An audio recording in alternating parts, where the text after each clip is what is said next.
Bonjour et bienvenue sur ce podcast, le seul podcast qui vous aide à transformer tous les défis du quotidien, que ce soit avec vos enfants, vos partenaires, votre boulot et tous les domaines de votre vie, afin de les transformer en opportunités de connexion, d'apprentissage et d'épanouissement. Je suis Noémie de Saint-Cernin, je suis coach, conférencière, formatrice, auteure best-seller de plusieurs livres, mariée et maman de 3 enfants.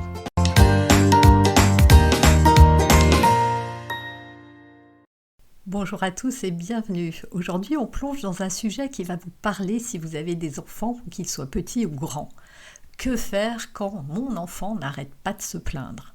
Vous savez, ces fameux « c'est trop long, c'est trop dur, je suis fatiguée, je m'ennuie, j'aime pas ça, c'est nul, c'est quand qu'on arrive ». C'est comme une playlist Spotify, mais avec une seule chanson en boucle. Vous connaissez ça, non ? Alors installez-vous confortablement et détendez-vous. On va explorer ensemble ce qu'il y a derrière ces plaintes et comment y répondre de façon efficace et surtout sans perdre votre calme. D'abord, une petite mise au point pour vous déculpabiliser. Si votre enfant se plaint souvent, ça ne veut pas dire que vous avez raté quelque chose. Non, non, non. Se plaindre, c'est une façon tout à fait normale pour des enfants de s'exprimer. Leur cerveau est encore en construction et ils ne savent pas toujours comment gérer leur frustration autrement.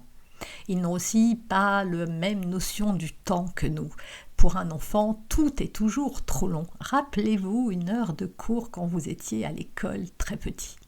Et soyons honnêtes, nous aussi, on se plaint parfois, non ? De la météo, du boulot, de cette série Netflix qui n'a pas de fin, bref. Se plaindre, c'est un mécanisme humain. Mais ce qui est agaçant, c'est quand ça devient tout le temps. Alors comment transformer ces moments de jérémiade en opportunités pour nos enfants d'apprendre à mieux gérer leurs émotions ? C'est ce qu'on va voir maintenant.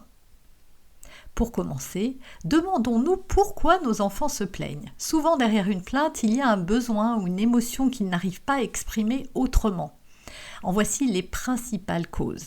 Premièrement, ils cherchent de l'attention. Peut-être qu'ils se sentent un peu invisibles à ce moment-là et leur plainte est une façon de dire « Hey, regarde-moi, je suis là ». Faut bien le reconnaître, en tant que parents, on fait beaucoup de choses pour nos enfants. Mais combien de choses faisons-nous avec nos enfants ? Alors, avec nos enfants, je ne parle pas de les emmener au parc parce qu'on n'est pas avec eux, on les accompagne quelque part. Moi, je parle de temps de qualité où vraiment on est les yeux dans les yeux, où on joue à quelque chose mais en étant très présent, pas en touillant la sauce, pas en regardant son téléphone. La seconde chose, c'est qu'ils sont frustrés ou dépassés. Imaginez-vous essayer de monter un meuble Ikea sans mode d'emploi. C'est frustrant, non ? Et même avec un mode d'emploi parfois. Pour nos enfants, c'est pareil, avec plein de petites choses du quotidien. Il manque également de vocabulaire émotionnel. Parfois, ils ne savent pas dire « je suis triste, je me sens inquiet ». Alors, ça sort sous forme de « c'est nul » ou « j'aime pas ça ». C'est une manière de sortir un peu, d'extraire cette frustration. C'est aussi devenu une habitude parfois. Si se plaindre leur donne ce qu'ils veulent, par exemple si on cède ou si ça capte notre attention, ils peuvent continuer simplement parce que ça marche. N'oubliez jamais qu'un enfant a besoin d'attention. Vous le savez, vous le voyez, ils vous poursuivent, ils vous suivent partout, ils veulent passer tout leur temps avec vous. Eh bien, quand ils n'ont pas suffisamment d'attention positive, ils vont chercher de l'attention à tout prix. Et si me plaindre attire l'attention de maman, de papa, eh bien je vais me plaindre encore plus parce que comme ça, on me regarde. Et quand on me regarde, on me voit. Quand on me voit, j'existe. Et quand j'existe, je me sens vivant. Alors que faire ? Rassurez-vous, on ne va pas leur interdire de s'exprimer, mais on peut leur apprendre à le faire autrement. Alors nous voici dans le concret, on va voir 5 astuces concrètes, ludiques pour transformer ces plaintes en moments constructifs. Premièrement, écouter sans interrompre. C'est vrai que c'est agaçant d'entendre quelqu'un qui se plaint, surtout quand on leur fait partager quelque chose d'intéressant ou une jolie sortie ou peu importe. Parfois, juste écouter peut désamorcer une plainte. Dites simplement « Je t'entends, raconte-moi ce qui te dérange ». Ou « Ah ouais, tu trouves vraiment qu'elle est nulle ?» Qu'est-ce qui est nul ? Souvent, une fois qu'ils se sentent compris, ils se calment d'eux-mêmes et de facto, ils obtiennent aussi l'attention qui leur manquait. Et là, puisque l'attention est positive, ils se comportent de manière positive. Deuxièmement, mettez des mots sur leurs émotions. Par exemple, « Ah, tu as l'air déçu parce qu'on ne peut pas aller au parc aujourd'hui, c'est ça ? T'aurais préféré aller à la piscine ?» Ça les aide à comprendre et à exprimer ce qu'ils ressentent. Et c'est ce qui va, du même coup, diminuer aussi les crises et les colères, si vous en avez aussi. Troisièmement, faites preuve d'un peu d'humour.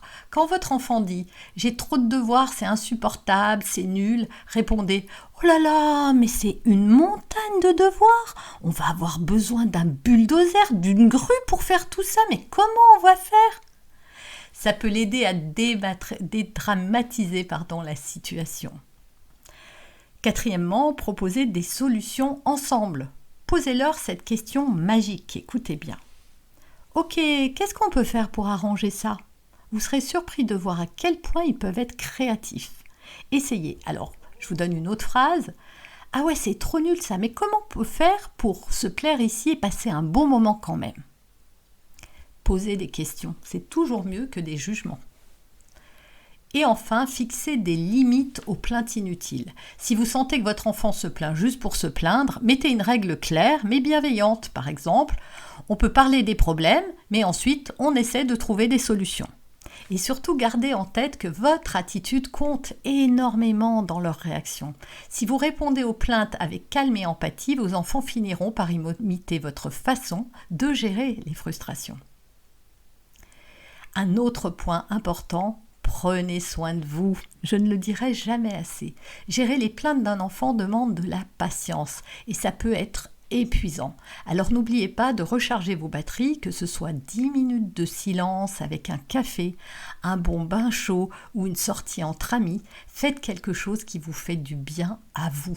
Et souvenez-vous, personne n'a des réponses parfaites à toutes les situations. Vous êtes un bon parent même si vous perdez parfois patience. Chaque petit effort que vous faites compte et vos enfants le ressentent. Voilà, c'est tout pour aujourd'hui. Si ce podcast vous a aidé, je vous invite à tester 1 ou 2 astuces dès cette semaine. Et surtout, venez me dire ce qui a marché pour vous. Merci de m'avoir écouté, prenez soin de vous, écoutez vos enfants et rappelez-vous, chaque plainte est une opportunité d'apprentissage pour eux comme pour vous. À très bientôt pour un nouvel épisode. Vous avez aimé ce podcast, retrouvez-moi sur mes réseaux, Noémie de Saint-Cernin, sur YouTube et Instagram en vidéo, sur mon site internet pour des articles ou pour aller encore plus loin et suivre mes accompagnements. Des milliers de parents ont testé mes méthodes, pourquoi pas vous ? Et n'oubliez pas de laisser un avis 5 étoiles pour m'aider à diffuser mes graines de conscience et de bienveillance auprès de tous les parents.